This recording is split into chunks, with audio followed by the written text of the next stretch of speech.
ایک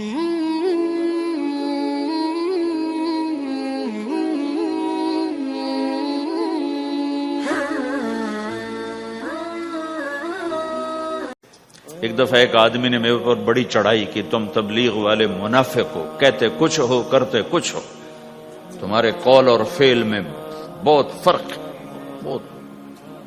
جب ان کا غصہ اتر گیا تو میں نے ان سے کہا بھائی 100 نمبر تو اللہ نے بھی نہیں مانگے، آپ کیوں مانگتے؟ اللہ نے کہا ہے فمن ثقلت موازینہ، جس کی نیکیاں بڑھ جائیں گی گناہ تھوڑے ہوں گے تو پاس کر دوں گا۔ تو 100 نمبر تو اللہ نے بھی نہیں کہا کہ ایک گناہ تیرے کھاتے میں نہیں ہونا چاہیے، 100/100 نمبر لے گا تو جنت دوں گا، نہیں تو ریپٹ مار کے جہنم میں ڈالوں گا۔ تو 100 نمبر تو اللہ بھی نہیں مانگتا، اسے پتا ہے میرا بندہ کمزور ہے، کبھی گناہ کرے گا کبھی نیکی کرے گا۔ تو وہ کہتا ہے جس کے پاس 51 نیکیاں ہوئیں اور 50 گناہ ہوئے تولوں گا تو 51 جھک جائیں گے نا، 50 معاف۔ مثال دے رہا ہوں میں، ہمارے علاقے میں ایک زمیندار تھے، وہ ذکر بھی بہت کرتے تھے، گالیاں بھی بہت دیتے، ادھر سبحان اللہ تیرے فلانے، الحمدللہ کے ساتھ ایک پھکڑ تولتے تھے، ساری زندگی وہ ایسا ہی کرتے رہے۔ جب وہ فوت ہو گئے تو کسی نے ان کو دیکھا تو انہوں نے پوچھا کہ میاں صاحب آپ کے ساتھ کیا ہوا، آپ تو گالیاں بہت دیتے تھے۔ خود انہیں یہ پوچھ رہے آپ تو گالیاں بہت دیتے تھے، تو آپ کے ساتھ کیا ہوا؟ کہ اللہ تعالیٰ نے میرے ذکر اور میری گالیوں کو تولا تو میرا ذکر بڑھ گیا تو میری بخشش ہو گئی۔ اللہ نے بھی کاؤنٹنگ رکھی ہے، پرفیکشن مانگی ہی نہیں۔ اگر اللہ پرفیکشن مانگتا تو پھر آپ کہتے تم کرتے کچھ ہو کہتے کچھ ہو۔ اگر میں کہتا صحیح ہوں تو ایک نیکی تو کر رہا ہوں، اور کرتا نہیں ہوں تو ایک گناہ کر رہا ہوں۔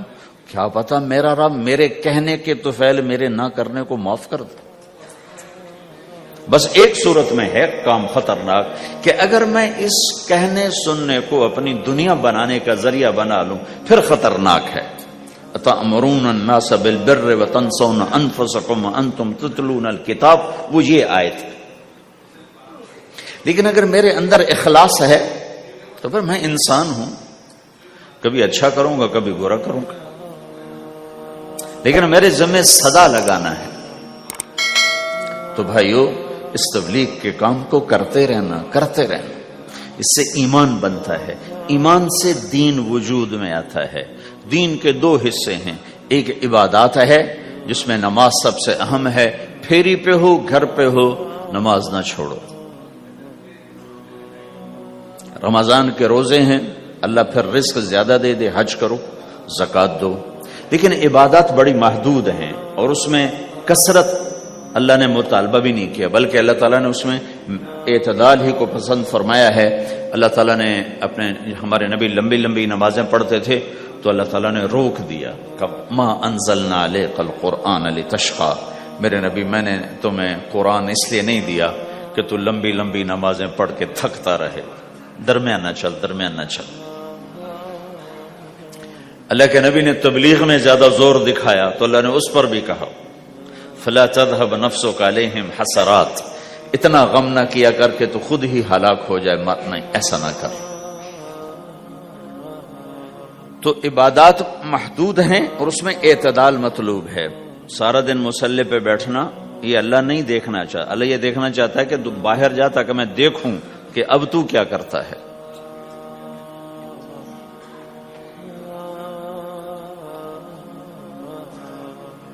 دوسرا حصہ اس کا اخلاقیات ہیں، آپس کی معاشرت ہے۔ دین جو اثر انداز ہوتا ہے وہ معاشرت سے اثر انداز ہوتا ہے، عبادت سے نہیں، عبادات سے نہیں۔ عبادت تو مسجد کے اندر ہے یا مصلی پر گھر کے اندر ہے، روزہ اندر کی چیز ہے، حج بیت اللہ میں ہے، زکوٰۃ مسلمان کو دی جاتی ہے۔ تو دنیا میں دین پھیلنے کے لیے اور اپنوں کو دین کے قریب کرنے کے لیے جو سب سے بڑا عمل ہے وہ بھائیو اچھے اخلاق ہے۔ یہ دوسرا حصہ میں آج بیان کرنا چاہتا ہوں۔ اللہ کے نبی نے فرمایا ایو عرل اسلام اوثق، مجھے بتاؤ اسلام کا سب سے مضبوط عمل کیا ہے؟ تو صحابہ نے کہا الجہاد، یا رسول اللہ جہاد۔ اسلام کا سب سے مضبوط عمل کیا ہے؟ صحابہ نے کہا جہاد۔ تو آپ نے کہا وحسن وما هو به، ہاں جہاد بہت اچھا عمل ہے لیکن سب سے بڑا عمل نہیں ہے، سب سے مضبوط عمل نہیں ہے۔ انہوں نے کہا جی الصلاۃ، نماز۔ تو ہم نے کہا ہاں وحسنۃ وما هي بها، نماز بھی بہت اچھی چیز ہے لیکن وہ نہیں جو میں پوچھ رہا ہوں، سب سے اعلیٰ، سب سے اوپر، سب سے مضبوط نہیں۔ تو انہوں نے کہا جی الحج، حج۔ تو آپ نے کہا حج بھی بہت اچھا عمل ہے لیکن وہ نہیں جو میں نے پوچھا ہے۔ پھر صحابہ نے کہا جی روزہ، آپ کا روزہ بھی بہت اچھا ہے لیکن وہ نہیں جو میں نے پوچھا ہے۔ تو پھر صحابہ نے کہا یا رسول اللہ پھر آپ ہی بتائیں، ہمیں تو نہیں پتا۔ تو ہمارے نبی عبادات سے اوپر لا رہے ہیں، اپنے ساتھیوں کو عبادات پہ قائم کر دیا۔ ہر آدمی نمازی بن چکا ہے، ہر آدمی روزے دار بن چکا ہے، ہر آدمی مالدار زکوٰۃ دینے والا بن چکا ہے، اور ہر آدمی حج کا جذبہ پیدا کر چکا ہے۔ اب آپ ان کو اخلاق پہ لانا چاہتے ہیں، چونکہ اسلام کی تکمیل اخلاق سے ہے۔ اسلام کو تشبیہ دی گئی ہے گھر کے ساتھ، بنی الاسلام علی خمس، تو بنیا کا لفظ عمارت پر بولا جاتا ہے۔ تو اسلام کی بنیاد میں ہے کلمہ، نماز، روزہ، حج، زکوٰۃ۔ اگر اس مسجد کی بنیادیں بھر دی جائیں تو اس کو مسجد تو نہیں کہیں گے نا، ہاں جی بنیادیں ڈال دی ہیں، چھت ڈالنی ہے، جب چھت پڑے گی تو پھر یہ مسجد کہلائے گی۔ تو اسلام کی بنیاد قائم ہو چکی تھی، اب آپ چھت ڈالنا چاہتے تھے۔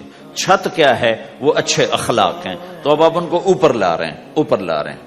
تو آپ نے جب پوچھا تو انہوں نے وہی کہا جو انہوں نے ابھی سیکھا تھا، نماز، روزہ، جہاد، حج، لیکن آپ نے سب کی نفی کر دی، نہیں یہ بھی نہیں، یہ بھی نہیں، یہ بھی نہیں، یہ بھی نہیں۔ اچھا یا رسول اللہ آپ بتائیں۔ تو آپ نے فرمایا ان اوثق عر الاسلام الحب للہ والبغض للہ، اسلام کا سب سے مضبوط عمل وہ آپس میں اللہ کے لیے محبت کرنا ہے۔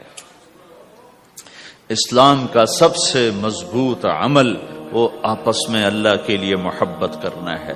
اسلام کا سب سے مضبوط عمل وہ محبت ہے، اللہ کے لیے بغض ہے، اللہ کے لیے محبت ہے، یہ اسلام کا سب سے مضبوط عمل ہے۔ تو بھائیو، یہ چھوٹا سا معاشرہ اسلامی بن جائے، اس کے لیے بنیاد میں نے پہلے بتا دی، اب چھت بتا رہا ہوں، وہ ہیں اچھے اخلاق۔ اللہ تعالیٰ نے جب ہمارے نبی نے نماز لمبی پڑھی تو اللہ نے کہا درمیانی پڑھو، میں نے ابھی بتایا۔ تبلیغ میں دکھ زیادہ جھیلا تو اللہ نے کہا درمیانہ چلو۔ لیکن جب اللہ کے نبی نے اخلاق بلند کیے، اخلاق، تو اس پر بھی اللہ تعالیٰ فرماتا میرے نبی ذرا اتنا نرم نہ ہو، تھوڑا سا سختی دکھا، آنکھیں دکھا، تھوڑا شوشاں کر ہیں۔ تو میرے رب نے کیا کہا؟ واہ، میرے رب نے آپ کے اخلاق کی جیسی تعریف کی ہے، آپ کے کسی عمل کی ایسی تعریف نہیں کی۔ نماز کو کہا معتدل، اعتدال، دعوت کو کہا اعتدال، اور اخلاق کو کیا کہا؟ انک لعلی خلق عظیم۔ اور اس کو طاقت پہنچائی قسم اٹھا کے، نون، پھر قسم اٹھائی قلم کی جو علم کا ذریعہ ہے، والقلم وما یسطرون، مجھے قسم ہے قلم اور اس کی تحریر کی، ما انت بنعمت ربک بمجنون وان لک لاجرا غیر ممنون۔ ان دو آیتوں کو چھوڑ کر اگلی جو آیت آ رہی، وانک لعلی خلق عظیم، اے میرے محبوب میں قسم اٹھاتا ہوں قلم اور اس کی تحریر کی، تیرے اخلاق بڑے عالی شان ہیں۔ یہ نہیں کہا تیرے اخلاق بڑے عالی ہیں، انک لعلی، علا، علا کا یہاں بہت عظیم الشان کردار ہے۔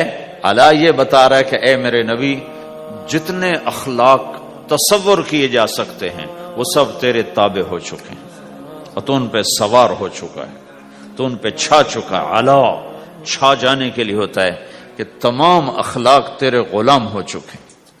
ایک دفعہ آپ نے فرمایا اچھے اخلاق 360 قسم ہیں، 360 قسم، 360 صفات کا مجموعہ اچھے اخلاق۔ کوئی ایک صفت کسی کو مل گئی تو جنت میں چلا جائے گا۔ تو ابو بکر رضی اللہ عنہ سامنے بیٹھے تھے، کہنے کہ یا رسول اللہ افی منہا شیء، ان 360 میں کوئی میرے اندر بھی کچھ ہے؟ تو آپ نے کہا تیرے اندر سارے کا سارا، کوئی کمی کوئی نہیں، پورے۔ یہ آپ نے اور کسی کو نہیں کہا، صرف آپ نے یہ ابو بکر سے فرمایا کہ ابو بکر تیرے اندر پورے اخلاق 360۔ تو بھائیو، آپس کی محبت اور اچھے اخلاق یہ اسلام کا سب سے چوٹی کا سبق ہے، سب سے اعلیٰ درجے کا سبق ہے۔